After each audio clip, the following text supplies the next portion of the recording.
So Zymir, do you know Bobby Joe Champion? Did he ask you to ask me if I got my teeth? Was he gonna get you some V-Bucks? You know, when I came across Tanya Bransford for the first time, my recollection was in court with Zymir.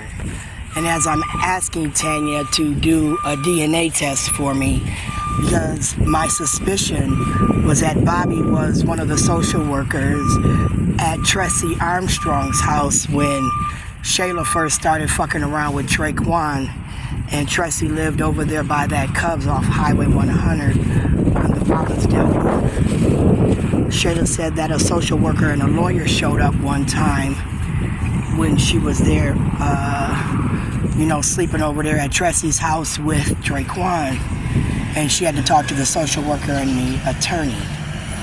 And I asked her at that point, why was she doing that? And it didn't dawn on me that it could have been Bobby Joe Champion at that point. That was long before Shayla had Zymir. It was long before Shayla started running around with Amani Baker.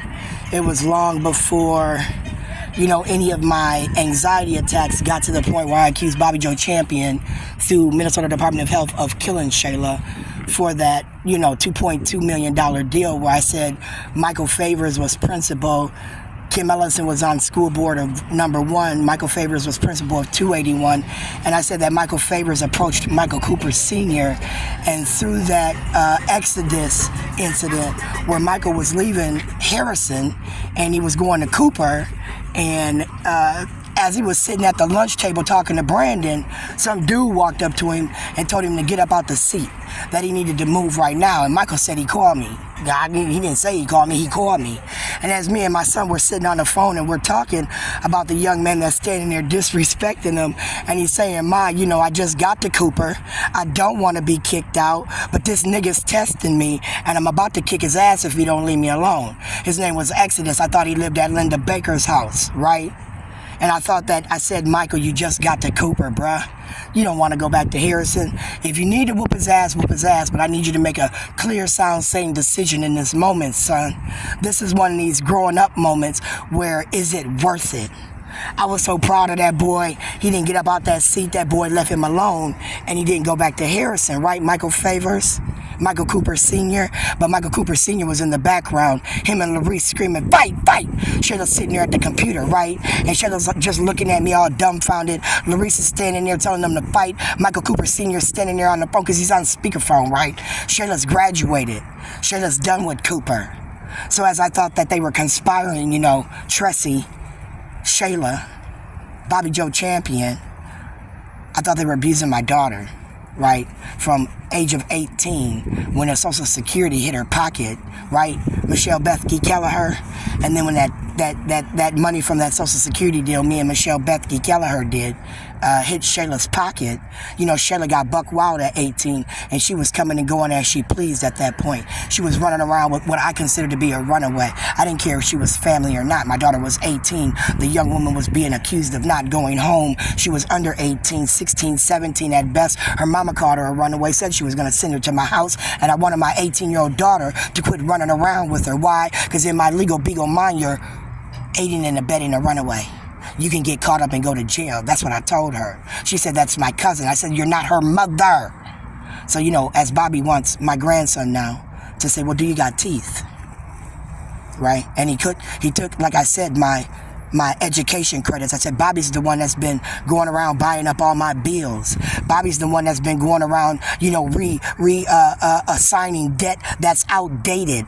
Bobby's the one that's going around being my debt collector for bills that he bought that he said is a lifetime due to him. So every time I write a case, every time I file some shit like in Tanya Bransford's court, let's be very clear, because that's what we're talking about, right? When I first met Tanya, I said, Tanya, I'm going to need you to do a DNA test to exclude Bobby, especially since Lionel Norris recused himself from that first case where I said they kidnapped Keenan, where that 2.2 million, where Michael Favors, Kim Ellison accepted it, and I said they made that deal, and as Kim Ellison was paying Bernadette Johnson $50 million to leave the district, and she was supposed to pay me 2.2, 17.6, I said they routed it to themselves, and I said that's why Bobby killed Shayla, and I needed Tanya Bransford as a judicial official to exclude him as a relative of my grandson. grandsons. But since my grandson just said, well, do you got teeth? I'm thinking of Ilhan Omar and terrorism. I'm thinking of Ilhan Omar in the Historical College Fund, where she's called me a disease because she's a low-life bitch. You know, the white people could call her a tramp bitch and say that she married her brother. The white people could put that shit in the Star and Tribune, but don't no black woman get to talk about it because she's better than. So I said, well, what degree does she have? Where did she graduate from? I tried to look up her record because I said she was posing as somebody by the name of Yuba with Mary Moriarty as they was trying to catch me up for PCA Home Health Aid, a program that Barb Johnson happened to start here that she could have been manipulating and, you know, what do you call that? Misappropriating funds out of based on the PCA Home Health Aid system that she was running. And that would be okay because it's our state money and our state wouldn't care. The federal government couldn't do shit to Barb, but under the ideology of the law, Barb can't abuse me. Barb can't steal my Social Security. Bobby, Barb, and Ilhan can't rape me, put me online.